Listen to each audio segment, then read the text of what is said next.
Some names are written on birth certificates, etched into family records, yet never truly belong to the person who bears them. They are like ill-fitting suits of clothes, worn out of duty rather than comfort. For one man, a man who would spend 6 decades in the brightest spotlights of American music, his given name was a closely guarded secret, not out of shame, but because it belonged to a life he had left behind. The world would come to know him by another image entirely, a persona of a bashful smile, a booming laugh, and a kind heart, hidden beneath a floppy hat and oversized overalls. He was Bashful Brother Oswald, country music's lovable older brother.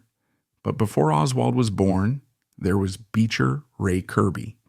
And to understand the artist who reshaped the sound of American music, we have to go back to where it all began, in the myths and memories of the mountains that made him.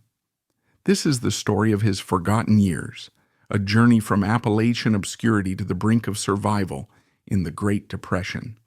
To understand Beecher Kirby, you have to imagine a world that has all but vanished. Picture Sevier County, Tennessee, in the year 1911. This was not a tourist destination of paved roads and gift shops. This was the frontier, a place where life was carved from timber, stone, and faith. The Great Smoky Mountains weren't a national park. They were a home, a fortress, and a sanctuary. Life here moved to the rhythm of the seasons, and survival depended on what you could grow, hunt, or build with your own 2 hands. In this world of isolation, music wasn't a luxury. It was as essential as air. It was the thread that stitched families and communities together. Music was the news, the history, the prayer. It was passed down orally, from father to son, from mother to daughter, not on pages of sheet music, but through listening and remembering. Every note carried a story of hardship, of simple joys, and of the unshakable faith that saw people through the harshest winters. It was into this rich and challenging cultural cradle that Beecher Ray Kirby was born on December the 26th, 1911. His name, Beecher Ray, had a formal, almost academic ring to it, a name that seemed better suited for a preacher or a professor than a mountain boy. Perhaps it was this very formality that he never warmed to. Throughout his life, he would rarely acknowledge it, treating it like a relic of a person he never felt he was. To him, his real name was his best-kept secret, a private fact only made widely known long after he'd become someone else entirely. His family was typical of the region. His father, G.W. Kirby, wasn't a professional musician in the way we understand it today. He was a working man, but music ran in his blood.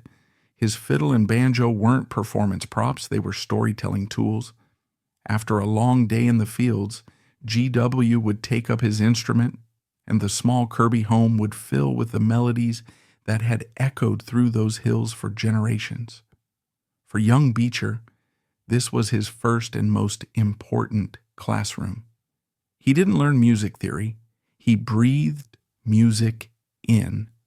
He watched his father's fingers dance across the banjo fretboard, saw the way the bow drew notes of both sorrow and joy from the fiddle. He listened to the gospel hymns sung in church on Sunday mornings, the harmonies soaring to the rafters, telling stories of salvation and hope, and he felt the driving energy of the square dances, where his father's music propelled the dancing feet across worn wooden floors.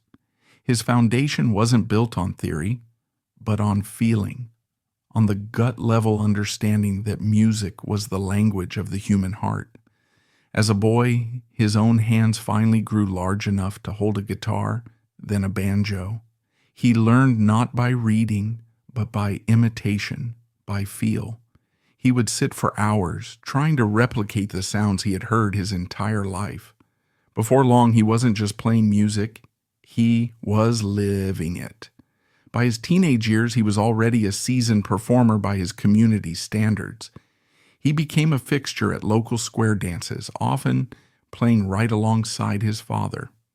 These performances weren't just for fun. In an impoverished rural area where cash was scarce, music was a trade. A few dollars earned on a Saturday night could mean food on the table for the coming week. But more importantly, this was where Beecher learned his craft. He learned to watch a crowd, to feel its energy, and to play the music that would keep them dancing. He learned that a performance wasn't just about playing the right notes, it was about creating a connection. It was here that the seeds of his later showmanship were planted.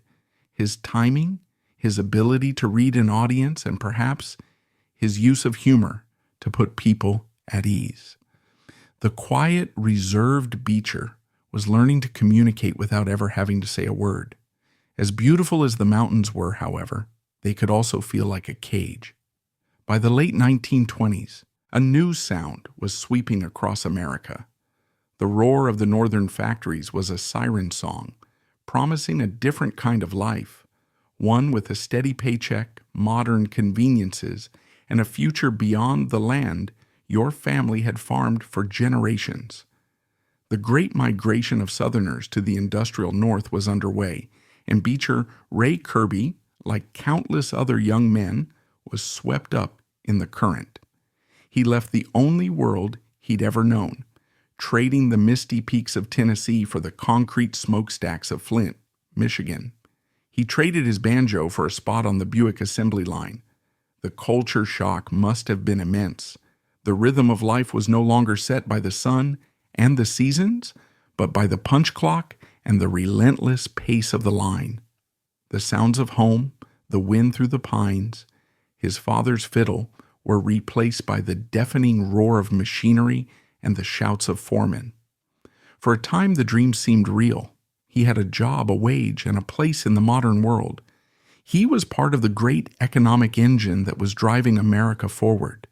But that industrial world, for all its power, was built on a foundation more fragile than anyone realized. In 1929, that foundation crumbled. The stock market crashed, and the reverberations shook every corner of the nation. The Great Depression began, and the American dream became a waking nightmare.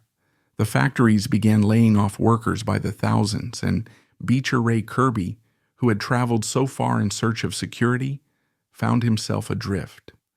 The Northern dream was dead. With no job and no safety net, he was left with the one thing no one could take from him, his music. Survival, not ambition, drove him back to his art. He began playing wherever he could. He played at informal dances, house parties, and gatherings organized by other displaced Southerners who were also stranded in the unfamiliar North. For these lost communities, Beecher's music was more than entertainment. It was a lifeline. It was the sound of home. In the familiar strains of the old songs, they found comfort and a sense of identity in a world that had become alien and hostile. Beecher wasn't just playing for a living. He was playing to keep the spirit of his community alive. It was during this period of hardship and uncertainty that a chance discovery would permanently alter the course of his life and his music. Amidst the sounds of Appalachia, a new and exotic melody reached his ears. It was the music of Hawaii. Popularized by radio and records, the languid, flowing sounds of the Hawaiian steel guitar had captivated the nation. For Beecher, it was a revelation. He was particularly drawn to a guitarist named Rudy Waikiki. Waikiki played an instrument the likes of which Beecher had never seen before, a resonator guitar. With a metal cone built into its body, it produced a loud, ringing and haunting tone, completely distinct from the warm, woody sound of the guitars he was used to. It was a sound that was at once sweet and sorrowful. Mesmerized, Beecher saved what little money he could make and bought one for himself, a national model. For a folk musician from Tennessee, this was an almost heretical choice. The resonator guitar, which would later become most famous under the brand name Dobro, was a recent invention, and it was completely foreign to the mountain music tradition. But Beecher heard something no one else did. He heard a connection between the soulful moan of the Hawaiian steel guitar and the lonesome cry of an Appalachian fiddle. He began to experiment. He took the slide technique of Hawaii and applied it to the melodies he'd grown up with. In his hands, the resonator guitar began to speak a new dialect. It no longer just evoked sunny beaches. It began to evoke misty hollows and winding dirt roads. He was merging two worlds, creating a musical hybrid that was both unique and powerful. He was creating a new voice for the mountains, one born of economic desperation and artistic curiosity. His journey as a professional musician was just beginning, and it was about to lead him to some of the darkest and most dangerous corners of America. By 1933, with the Depression at its worst, he made his way to Chicago for the World's Fair. Billed as a century of progress, the fair was a gleaming symbol of American optimism, a stark contrast to the despair that gripped the country. But for a struggling musician, the work wasn't always in the glittering pavilions. To make ends meet, Beecher took gigs in venues deep in the city's underbelly. This was a Chicago still in the grip of organized crime, and many of the entertainment spots were run by figures connected to America's most notorious gangster, Al Capone. Imagine it, a young man from rural Tennessee with his strange resonator guitar, playing his music in smoky speakeasies and shady clubs where dangerous deals were made in the shadows. These were the final days of Prohibition, a time of chaos and violence. For Beecher, it was a harsh education in survival. He learned how to navigate a world where one wrong note or one wrong word could lead to trouble. The experience forged him, stripping away any remaining naivete and replacing it with a quiet resilience that would serve him for the rest of his career. This period of his life, from the dances in Tennessee to the assembly line in Flint, and finally to the mob-run clubs of Chicago, was his crucible. He had entered this era as Beecher Ray Kirby, a mountain boy with a gift for music. He emerged with a new name of his own choosing, Pete Kirby, a seasoned professional who had survived the Depression, seen the dark side of the American dream, and forged a sound that was entirely his own. He was ready to go home, back to Tennessee, where destiny and a meeting with a singer named Roy Acuff awaited. Survival is a powerful teacher. It strips away illusion and leaves only the essential. For the man who now called himself Pete Kirby, the years of hardship, from the silent Buick assembly line to the noisy, smoke-filled clubs of Capone's Chicago, had been a relentless education. He had survived the collapse of the American dream and navigated its criminal underworld, all with a strange new instrument that spoke a language only he truly understood. He had left Tennessee as a boy named Beecher. He returned in 1934 as a man, a musician forged in the fires of the Great Depression, but his journey was far from over. He was about to step into a new world, one that would lead him to national fame, but demand he hide his true self in plain sight. Pete Kirby returned not to the quiet hollows of Sevier County, but to the bustling city of Knoxville. In the mid-1930s, Knoxville was a crackling hub of musical energy.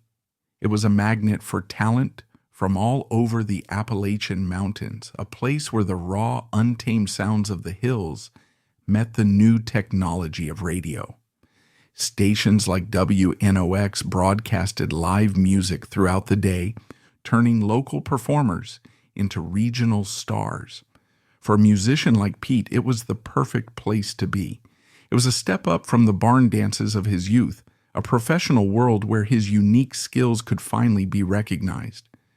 He quickly found work, playing his resonator guitar with various local bands. The sound he produced was still a curiosity.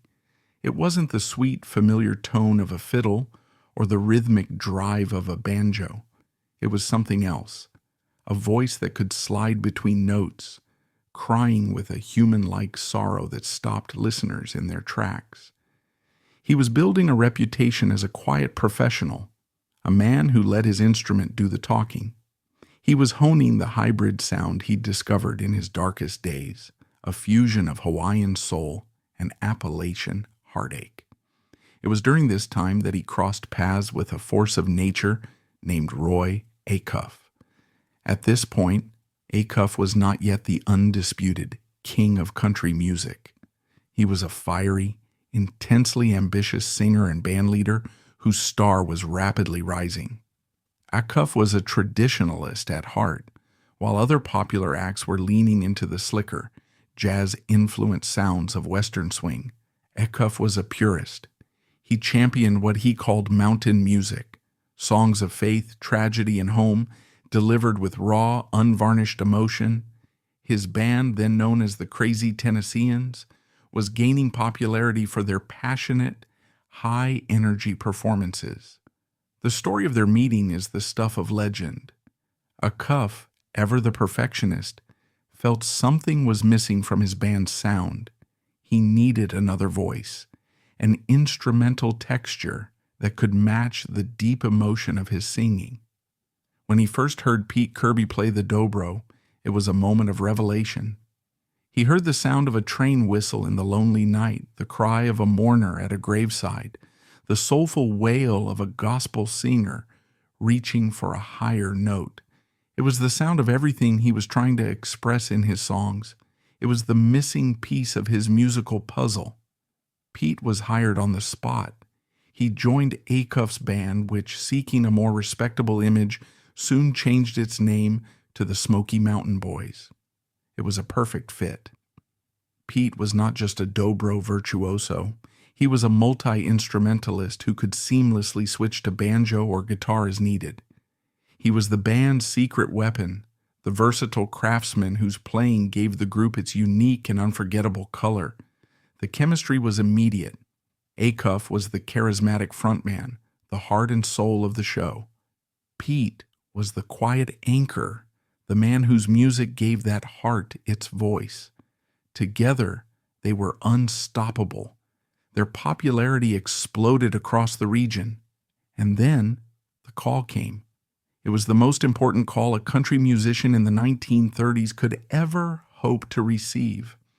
On New Year's Day, 1939, Roy Acuff and his Smoky Mountain Boys were invited to become official cast members of the Grand Ole Opry in Nashville. It's impossible to overstate what this meant. The Grand Ole Opry wasn't just a radio show.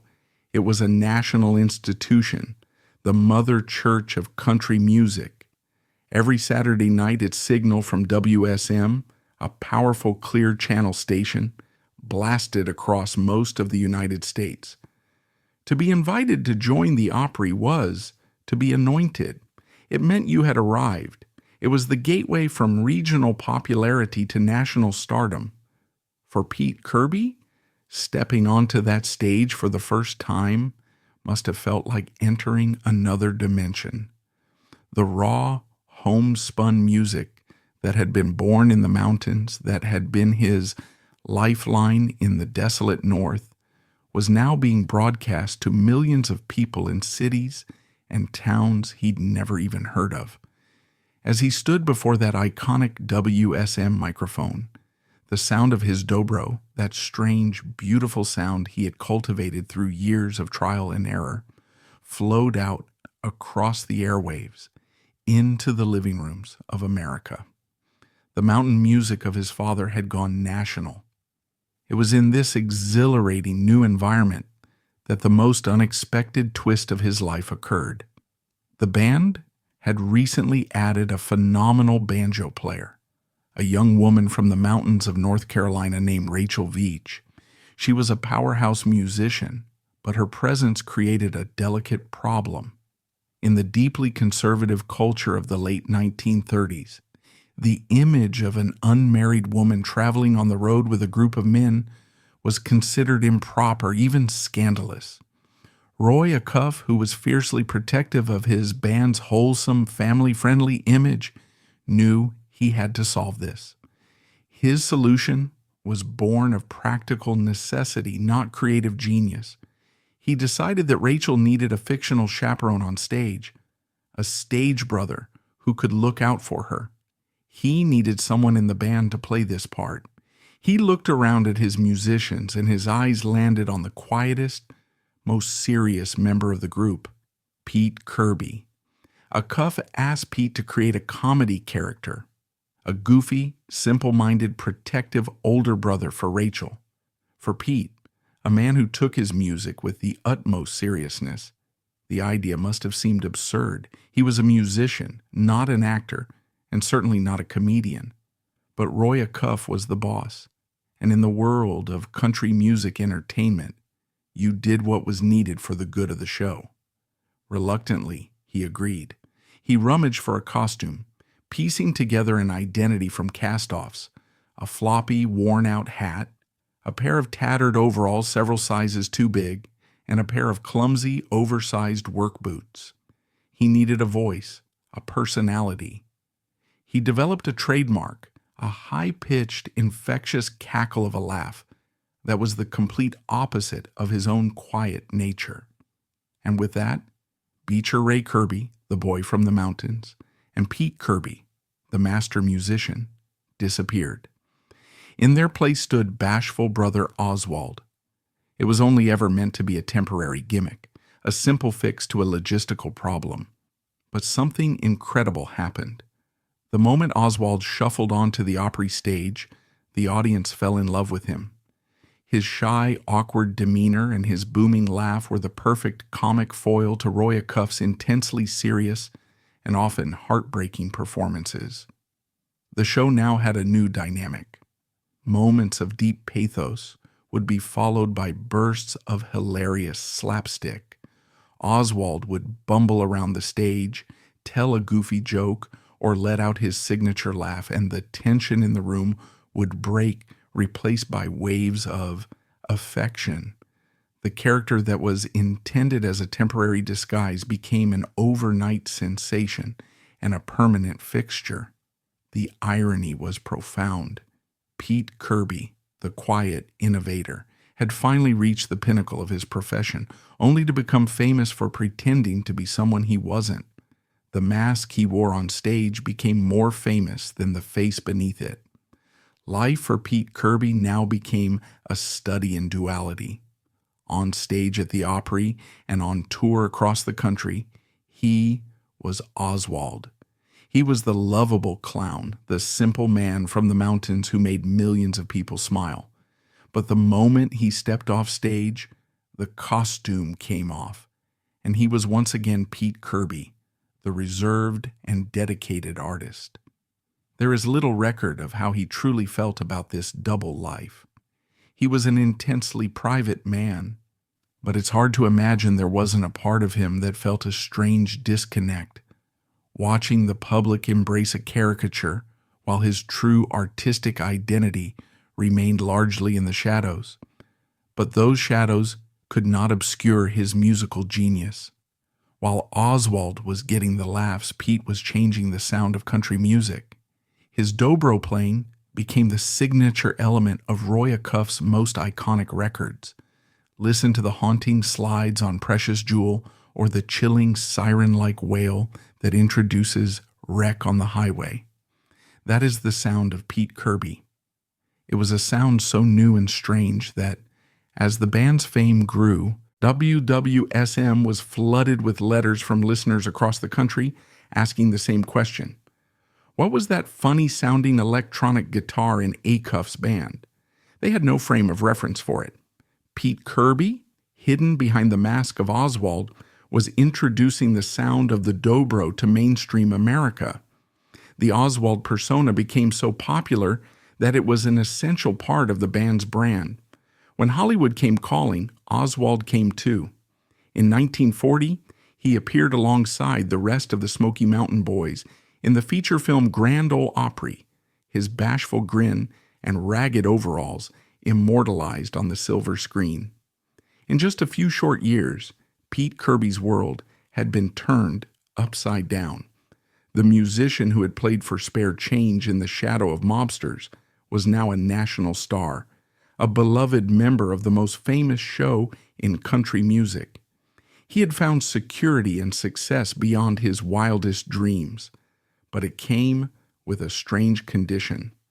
To be seen by millions, he first had to disappear. The man named Beecher, who had become the musician Pete, was now living inside the creation called Oswald. He was at the top of his profession, but a new lifelong journey of navigating these multiple identities had just begun. Fame is a strange and demanding partner. For Pete Kirby, it had arrived wearing a mask and speaking with a laugh that was not his own. The character of Bashful Brother Oswald, born of pure necessity, had become one of the most beloved figures in American entertainment. But as the years turned into decades, the mask became heavier. The line between the public clown and the private artist became a space he would have to navigate for the rest of his life. He was a national star, a fixture on the country's biggest stage, but he was also a man living a double life. This is the story of that long road, of the endurance it took to remain Oswald, and the quiet courage it took to, finally, let the world meet Pete. The life of a Smoky Mountain boy during the peak of Roy Acuff's fame was a whirlwind of perpetual motion. It wasn't just about the Saturday night broadcast from the Grand Ole Opry. It was about grueling tour schedules, crisscrossing the country in buses and cars, long before the age of interstate highways. It was about one-night stands in dusty auditoriums, county fairs, and packed school gymnasiums. During World War II, it meant joining the Camel Caravan, performing for thousands of servicemen at military bases across the nation, bringing a much-needed taste of home to a generation at war. Through it all, Pete Kirby was the bedrock of the band, the constant, reliable presence.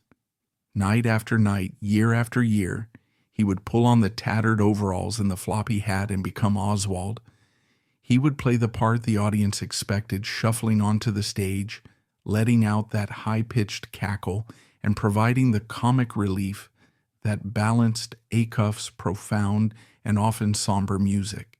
He was the consummate professional. He never missed a cue, never failed to get a laugh. But one can only imagine the internal toll. To spend 30 years playing a character so utterly different from your own quiet, serious nature requires a level of discipline that is hard to comprehend. Off stage, Pete was the opposite of Oswald. He was reserved, thoughtful, and focused. While others might be celebrating after a show, he was often found in a quiet corner, tending to his instruments, his mind already on the next performance. He was a craftsman, and his work was his life.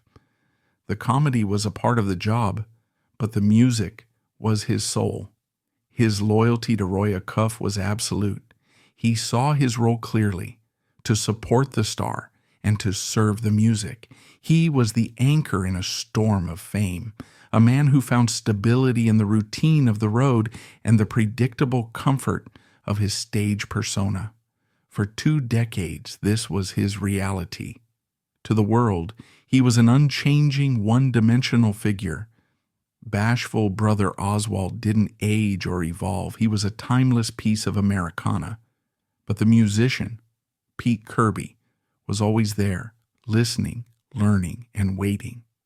By the 1960s, a quiet shift began to occur.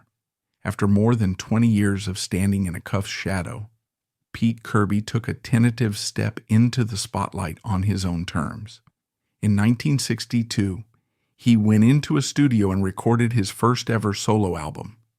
It was released on the Starday record label, and he chose a simple, direct title, Bashful Brother Oswald. He used the famous name, but the music inside was all Pete. This album wasn't an act of rebellion or an attempt to leave the Smoky Mountain Boys. It was a personal statement. It was his chance to present his music in its purest form, stripped of all comedy and stagecraft. For the first time, listeners could hear the full breadth of his artistry. The album was a showcase of his masterful dobro playing, filled with traditional folk tunes, gospel melodies, and the Hawaiian-influenced instrumentals that were his personal signature. It was a subtle but profound declaration. This is who I am. This is the music I hear in my head. For the small but dedicated community of folk and bluegrass enthusiasts, the album was a revelation. It confirmed what many already suspected. The comedian in the baggy pants was one of the most innovative and soulful instrumentalists of his generation. In the following decade, he further solidified this reputation by signing with Rounder Records, a label revered for its commitment to authentic American roots music. This move aligned him with a new generation of musicians and folklorists who celebrated him not as a sidekick but as a pioneering master. The quiet musician was finally beginning to build a legacy separate from the famous character.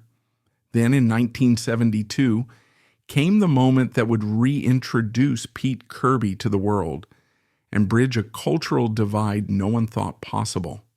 A young, long-haired folk rock group from California, the Nitty Gritty Dirt Band, had a radical idea. They wanted to go to Nashville and record an album that would unite the founding fathers of country music with the new generation of rock and folk fans. They wanted to prove that it was all the same river of American music. The project was called Will the Circle Be Unbroken? The atmosphere in the Nashville studio was thick with skepticism. Here were these West Coast hippies asking to record with icons like Mother Maybelle Carter, Earl Scruggs, Doc Watson, and Roy Acuff himself. It was a clash of cultures, a meeting of the old guard and the counterculture. And right in the middle of it all was Bashful Brother Oswald. He was invited not just as a member of Acuff's band, but as a featured artist in his own right. What happened in that studio would become a legendary chapter in music history. The young musicians treated him with a reverence that perhaps even he was not expecting. They saw past the overalls and the stage name. They saw the master.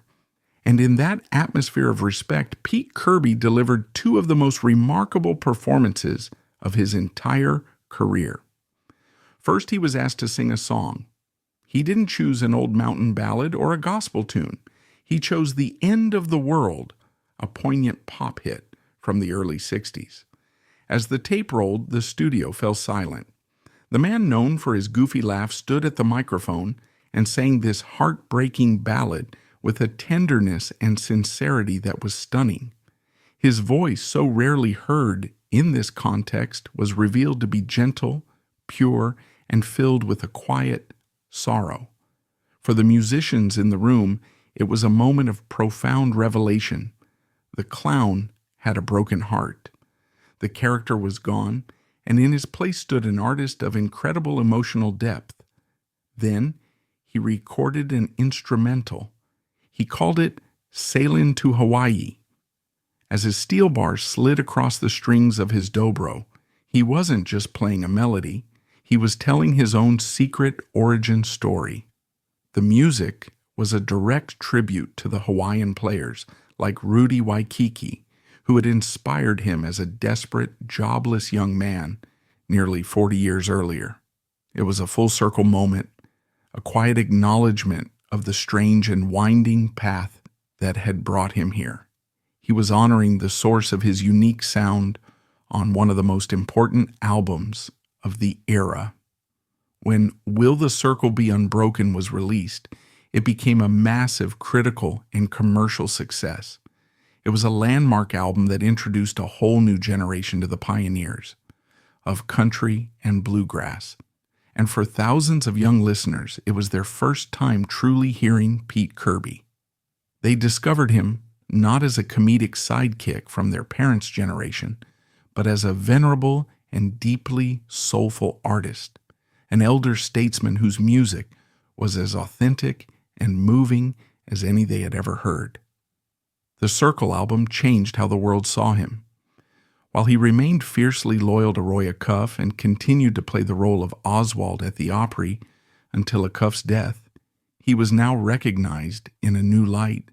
He was an artist with his own identity. He found another joyful outlet for his music in a beloved duo with his fellow Smoky Mountain boy, banjoist Charlie Collins. As Oz and Charlie, they became a staple at the Opryland theme park and on the Opry stage itself, delighting audiences with their easygoing humor and impeccable musicianship. This was Pete in his most comfortable element, making music with a friend, the comedy flowing naturally from their camaraderie, not from a prescribed character. This long middle chapter of his life was a story of quiet emergence. For decades, he had been a constant, a beloved piece of the American cultural landscape, as familiar and unchanging as a monument. But he had never stopped being an artist. He didn't need to rebel or make a grand departure. He simply endured, and with unwavering professionalism and quiet dignity, he waited for the moments when he could let his true voice be heard. The world may have known him as Oswald, but thanks to a new generation that was willing to listen closely, they were finally beginning to learn the name and the music of Pete Kirby. Every story has its final chapter. For Pete Kirby, the decades spent behind the mask of Bashful Brother Oswald had led to an unexpected kind of freedom. The world had finally met the musician, thanks to a new generation that had sought him out. He was no longer just a beloved character. He was a revered elder, a living link to the very roots of the music he had helped to shape. The final years of his life were not a slow fade into obscurity, but a quiet coronation, a time for his true contribution to be fully understood and celebrated. This is the story of his legacy and the lasting echo of a sound that one man carried out of the mountains and gave to the world. As the world of country music changed around him, Pete Kirby remained a figure of quiet constancy. In 1989, he was invited back into the studio for Will the Circle Be Unbroken, Volume 2, a testament to the enduring power of the original project and his own esteemed place within it. But perhaps his true crowning moment as a musician came in 1994. He was asked to participate in the Great Dobro Sessions, a landmark album that brought together the absolute masters of the resonator guitar. This was not just another session. This was his coronation. In that studio, he sat as an equal among players like Mike Aldridge and Jerry Douglas, the modern titans of the instrument, the very musicians who had grown up listening to his records and trying to decipher his unique style. He was no longer just an influence. He was the patriarch. For them to play alongside him was to pay homage at the source. The album went on to win a Grammy Award, a fitting honor for a man who had spent a lifetime perfecting his craft in relative anonymity. Throughout all this, his loyalty to his old friend and bandleader never wavered. He continued to perform as Oswald with the Smoky Mountain Boys right up until Roy Acuff's death in 1992. When Acuff passed, it wasn't just the end of a band. It was the end of an era. And Pete Kirby was the last man standing. He was the sole surviving member of that legendary 1939 lineup that had first taken the Grand Ole Opry by storm. His presence for over 50 years was a testament not just to his musical talent, but to his incredible endurance and a profound sense of loyalty that is rare in any business, let alone the world of music. When we measure the legacy of Pete Kirby, we must look in two distinct places, in the sound he created and in the character he inhabited. First and most importantly is the sound. Before Pete Kirby, the resonator guitar was a novelty in mountain music, a curiosity from the shores of Hawaii. He did more than just popularize it. He gave it its Appalachian voice. By blending the sliding techniques of Hawaiian music with the soul of a mountain fiddle, he created a new language for the instrument. He made it weep, he made it laugh, he made it sound like a human voice crying out in joy or sorrow. Today, the sound of the dobro is an indispensable part of the sonic palette of country, bluegrass, and Americana music. Every artist who picks up the instrument is, in some way, speaking the language that Pete Kirby codified. In 1995, this legacy was immortalized in wood and steel. The Gibson Guitar Corporation, which had acquired the Dobro brand, paid him the ultimate luthier's tribute. They created the Brother Oswald signature series model. In their own words, Gibson acknowledged that for over 40 years, he had been the most prominent player of the instrument in the world. His name was now literally branded onto the tool of his trade, a definitive acknowledgement that the man and the instrument were inseparable. Then there is the legacy of Oswald himself. It's easy today to dismiss such hillbilly comedy as a caricature, but to do so is to miss its cultural importance. In the anxious years of the Great Depression, World War II, and the Cold War, the simple, good-natured humor of characters like Oswald provided a vital source of comfort and escape. He represented a link to a simpler, rural America that was rapidly vanishing. His presence helped make country music more accessible, less intimidating to a broader, more urban audience. He was a key ingredient in the recipe that made the Grand Ole Opry a beloved national institution, a place of not just music, but of wholesome, family-friendly entertainment. The character he reluctantly created played a significant role in bringing the music he loved to the masses. But perhaps the most profound legacy is that of the man himself. In an industry that increasingly rewards spectacle and celebrity, Pete Kirby remained a humble craftsman. He never sought the spotlight. He was an intensely private man who lived a modest, quiet life in Madison, a suburb of Nashville. He raised a family, tended his garden, and went to work on Saturday nights. The greatest secret he ever kept, his real name, Beecher Ray, was symbolic of this profound humility. It wasn't a name he was ashamed of, but one that belonged to a private world he never felt the need to share with the public. The contrast between the man and the persona is the heart of his story. The world saw a loud, goofy, bashful man. His friends and family knew a quiet, intelligent, and serious artist. He was a walking contradiction, the famous man who cherished anonymity, the innovator who wore the mask of a traditionalist, the showman who was, at his core, a shy mountain boy. His final album, Carry Me Back, was released in 1999. It was a gentle and fitting farewell, a collection of the old-time tunes that had been the foundation of his entire life. It was the sound of a man returning home. Pete Kirby's long and remarkable journey came to its peaceful end on October 17, 2002. He passed away at his home, surrounded by his family. He was 90 years old. After a lifetime of near constant performance, a career that spanned nearly 70 years, his heart had simply grown tired. His death marked the definitive closing of a chapter in country music. He was buried in Nashville, the city whose sound he had helped to define. The tributes that poured in from fellow musicians were a testament to the respect he commanded.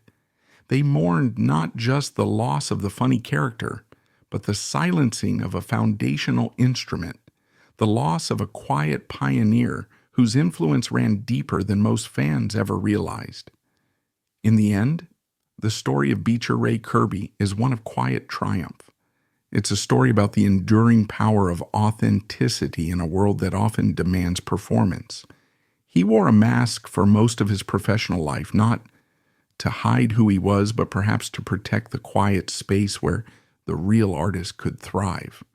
His life wasn't ultimately about the fame or the laughter or the costume. It was about the simple dignity of a man who took the sounds he loved, the gospel hymns of his youth, the foot-stomping dance tunes, the exotic melodies from across the sea, and wove them into something new, something beautiful, and something that will last forever. He was a bashful brother to a nation and a quiet giant of American music,